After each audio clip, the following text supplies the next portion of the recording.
ഭക്തജനങ്ങളെ, ഈ വീഡിയോ കാണുന്ന സുഹൃത്തുക്കളെ, ഞാൻ ആദ്യമായി ഒരു ചാനൽ തുടങ്ങുകയാണ്. എന്നെ ലൈക്ക് ചെയ്യാനും സബ്സ്ക്രൈബ് ചെയ്യാനും ഷെയർ ചെയ്യാനും എന്നെ സപ്പോർട്ട് ചെയ്യണേ. ഞാൻ ആദ്യമായി പറയാൻ പോകുന്ന കഥയാണ് പാമ്പുകടിയും ദശാവതാര കഥയും.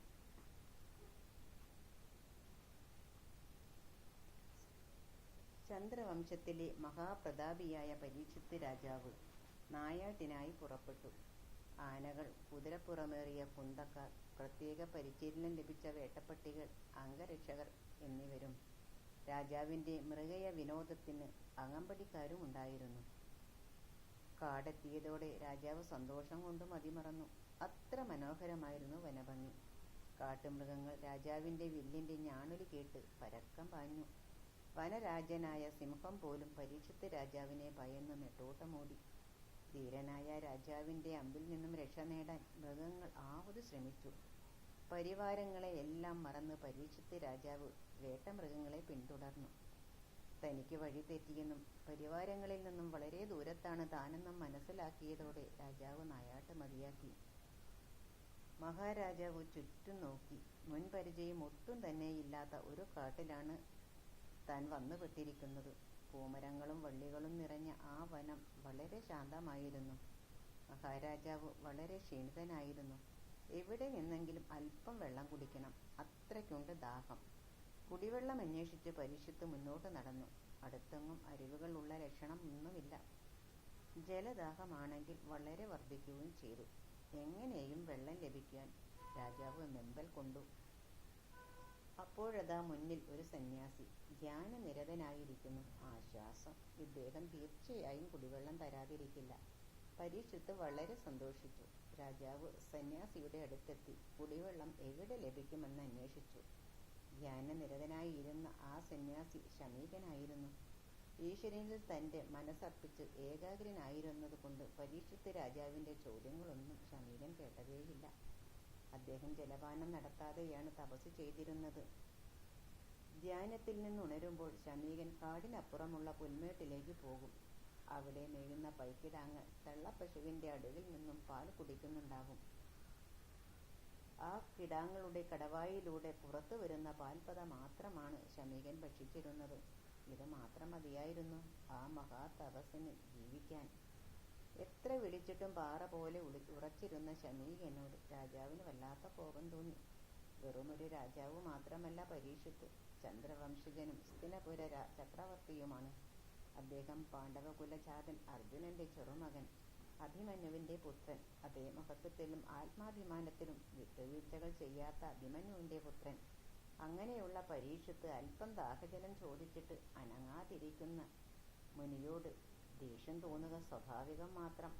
എന്നിട്ടും പരീക്ഷിത്ത് ശമീകനെ വിളിച്ചുണർത്തിയില്ല. വെറുപ്പോടെയും അത്യധികം ദാഹക്ഷീണങ്ങളോടെയും മടങ്ങിപ്പോവാൻ തയ്യാറായി. അപ്പോഴാണ് പരീക്ഷിത്ത് അവിടെ അടുത്തായി ഒരു ചത്ത പാമ്പ് കിടക്കുന്നത് കണ്ടത്. ചത്തതിനൊക്കുമോ ജീവിച്ചിരിക്കലും എന്ന പോലെ ഇരിക്കുന്ന സന്യാസിയെ ഒന്ന് പരിഹസിക്കാനായി പരീക്ഷിത്ത് ആ പാമ്പിനെ വില്ലിൻ്റെ തുമ്പ് കൊണ്ട് തോണ്ടിയെടുത്ത് ശമീകന്റെ കഴുത്തിലിട്ടു. എന്നിട്ടും മുനി ഒന്നും അറിഞ്ഞില്ല. കുരുവംശ സാമ്രാട്ടായ തന്നെ ശ്രദ്ധിക്കാതിരുന്ന മുനി ചത്ത പാമ്പിനെയും കഴുത്തിലിട്ട് ഇരിക്കുന്നത് കണ്ട് പരീക്ഷിത്ത് ചിരിച്ചുപോയി. രസമുള്ള ആ കാഴ്ച അല്പനേരം നിന്നു കണ്ട് വേഗം തന്നെ കുടിവെള്ളം തേടി നടന്നകന്നു.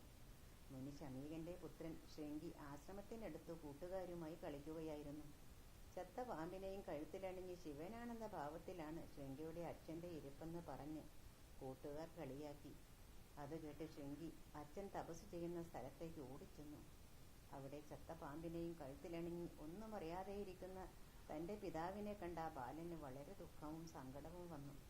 തൻ്റെ അച്ഛനെ ഈ വിധത്തിൽ അപമാനിച്ച വ്യക്തിയെ ആ മുനികുമാരൻ ശപിച്ചു.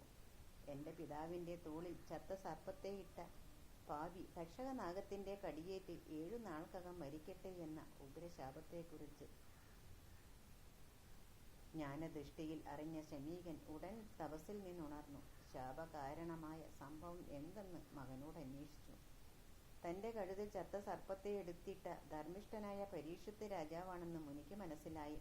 പെട്ടെന്നുള്ള കോപം കൊണ്ട് മകൻ നടത്തിയ ശമീക മഹർഷി വളരെ ദുഃഖിച്ചു. പരമഭക്തനായ പരീക്ഷിത്തിനെയാണ് താൻ ശപിച്ചതെന്നറിഞ്ഞപ്പോൾ മുനിപുത്രൻ വളരെ സങ്കടത്തിലായി. ഉടനെ മഹാരാജാവിനെ അറിയിക്കാൻ ശൃംഗി ഒരു കൂട്ടുകാരനെ ഹസ്തിനപുരിയിലേക്ക് അയച്ചു. ശൃംഗിയുടെ ശാപവിവരമറിഞ്ഞ പരീക്ഷിത്ത് ആദ്യമൊന്ന് ഭയപ്പെട്ടെങ്കിലും തൻ്റെ അവിവേകത്തെയോർത്ത് സമാധാനിക്കുകയാണ് ചെയ്തത്. ദാഹവും അഹങ്കാരവും കൊണ്ട് സ്വയം മറന്നു ചെയ്ത കടുംകൈയുടെ ശിക്ഷയാണിതെന്ന് അദ്ദേഹം സമാധാനിച്ചു. എങ്കിലും തങ്ങളുടെ പ്രിയ രാജാവ് 7 നാൾക്കകം തക്ഷക സർപ്പത്തിന്റെ കടിയേറ്റ് മരിക്കുമെന്ന വാർത്ത കാട്ടുതീ പോലെ ഹസ്തിനപുരമാകെ പടർന്നു. തങ്ങളുടെ ചക്രവർത്തിയുടെ ജീവൻ രക്ഷിക്കാൻ മന്ത്രിമാരും മുനിമുഖ്യന്മാരും സൈനിക നേതാക്കളും നെട്ടോട്ടമോടി തുടങ്ങി.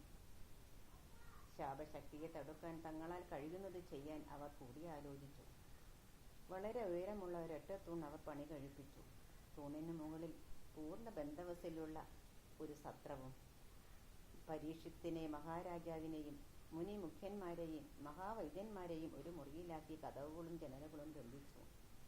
തൂണിന്റെ ചുവട്ടിൽ ശക്തമായ കാവലും ഏർപ്പെടുത്തി. ഇത്രയുമൊക്കെയാണെങ്കിലും മുനികുമാരന്റെ ശാപം ഫലിക്കുന്നതാണെന്ന് പരീക്ഷിത്തിനും അദ്ദേഹത്തോടൊപ്പം സത്രത്തിൽ കഴിഞ്ഞ മുനിമുഖ്യന്മാരും വിശ്വസിച്ചു. വെറും 7 ദിവസങ്ങളെ തനിക്ക് ആയുസ്സുള്ളൂ എന്നറിഞ്ഞ പരീക്ഷിത്ത് തനിക്ക് ഭഗവാന്റെ അവതാര കഥകൾ കേൾക്കണം എന്ന് മുനിമാരോട് പറഞ്ഞു. ഇതനുസരിച്ച് മുനിജനം പരീക്ഷിത്തിനെ പറഞ്ഞു കേൾപ്പിച്ച ഭാഗവത കഥകളാണ് ശ്രീ മഹാഭാഗവതത്തിലെ ദശാവതാര കഥകൾ. ഭഗവാൻ മഹാവിഷ്ണുവിന്റെ അവതാര കഥകളാണ് ഭാഗവതത്തിലെ ദശാവതാര കഥകൾ. 18,000 ശ്ലോകങ്ങളും 12 സ്കന്ധങ്ങളും അടങ്ങിയ ഈ മഹാഗ്രന്ഥത്തിന്റെ രചയിതാവ് സംസ്കൃത കവി ബാലദേവനാണെന്ന് വിശ്വസിക്കപ്പെടുന്നു. ഭാഗവതം മലയാള ഭാഷയിലേക്ക് പരിഭാഷപ്പെടുത്തിയത് ഭാഷാപിതാവായ എഴുത്തച്ഛനാണ്. പരീക്ഷത്തിനോടൊപ്പം സ്തംഭഗോപുരത്തിൽ കഴിഞ്ഞ മുനിമാർ ഭഗവാൻ മഹാവിഷ്ണുവിന്റെ അവതാര മഹാത്മ്യങ്ങൾ 7 ദിവസം കൊണ്ട് പറഞ്ഞു തീർത്തു. ഭഗവത് കഥകൾ കേട്ട പരീക്ഷത്തിന്റെ അഹങ്കാരം പൂർണ്ണമായി ഒഴിയുകയും ദേവഹിതത്തിന് വിധേയനാകാൻ അദ്ദേഹം തയ്യാറായിരിക്കുകയും ചെയ്തു. പരീക്ഷത്ത് രാജാവിനെ വധിക്കേണ്ട ശാപത്തിന്റെ 7-ാം ദിവസം വന്നു. ഹസ്തിനപുരയിലെ ജനങ്ങളും ബ്രാഹ്മണരുമെല്ലാം ആകാംക്ഷയോടെ രാജധാനിയിലേക്ക് യാത്രയായി. അവരുടെ ഇടയിൽ ഒരു ബ്രാഹ്മണ വേഷധാരിയായ തക്ഷകനും കൊട്ടാരത്തിലെത്തി. അവിടുത്തെ സുരക്ഷാ ഏർപ്പാടുകൾ കണ്ട് തക്ഷകൻ അമ്പരന്നു. ഏകസ്തംഭത്തിൽ പോയിട്ട് കൊട്ടാര വളപ്പിൽ പോലും കടക്കാൻ തനിക്ക് ആവില്ലെന്ന്. പക്ഷേ പ്രാർത്ഥനാപൂർവം ബ്രാഹ്മണൻ സമർപ്പിക്കുന്ന കാഴ്ച വസ്തുക്കൾ പരീക്ഷത്തിന് കൊടുത്തു വിടുന്നുണ്ടെന്ന് തക്ഷകൻ മനസ്സിലാക്കി. തക്ഷകനാഗം തന്റെ സഹോദരങ്ങളെ സഹായത്തിന് വിളിച്ചു. ബ്രാഹ്മണ വേഷത്തിൽ കൊട്ടാരത്തിലെത്തി തക്ഷകൻ തന്റെ ഉപായം അറിയിച്ചു. അവർ കുറെ പഴങ്ങൾ രാജാവിന് നൽകാൻ കാവൽക്കാരെ ഏൽപ്പിച്ചു. വിശദമായ പരിശോധനകൾക്ക് ശേഷം കപടവേഷക്കാരായ നാഗങ്ങൾ നൽകിയ പഴങ്ങൾ പരീക്ഷത്തിന്റെ അടുത്തെത്തി. ആ പഴങ്ങളിൽ ഒന്നിൽ പുഴുവായ രൂപത്തിൽ തക്ഷകൻ ഒളിച്ചിരിക്കുന്നത് രാജാവോ കൂടെയുള്ളവരോ അറിഞ്ഞില്ല. പഴങ്ങളിൽ ഏറ്റവും വലുതും മനോഹരവുമായത് പരീക്ഷിത്ത് ഭക്ഷിക്കാനായി എടുത്തു. അത് മുറിച്ചപ്പോൾ കണ്ട പുഴുവിനെ പരീക്ഷിത്ത് കൈകൊണ്ട് തോണ്ടി അതുടനെ തക്ഷകനായി വളരുകയും അദ്ദേഹത്തെ കൊത്തുകയും ചെയ്തു. തൽക്ഷണം തന്നെ പരീക്ഷിത്ത് രാജാവ് മരിച്ചു.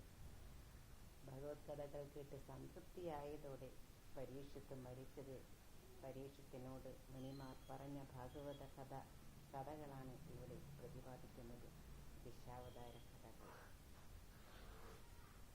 എല്ലാ കൂട്ടുകാർക്കും ഇത് ഇഷ്ടമായെന്ന് വിശ്വസിക്കുന്നു.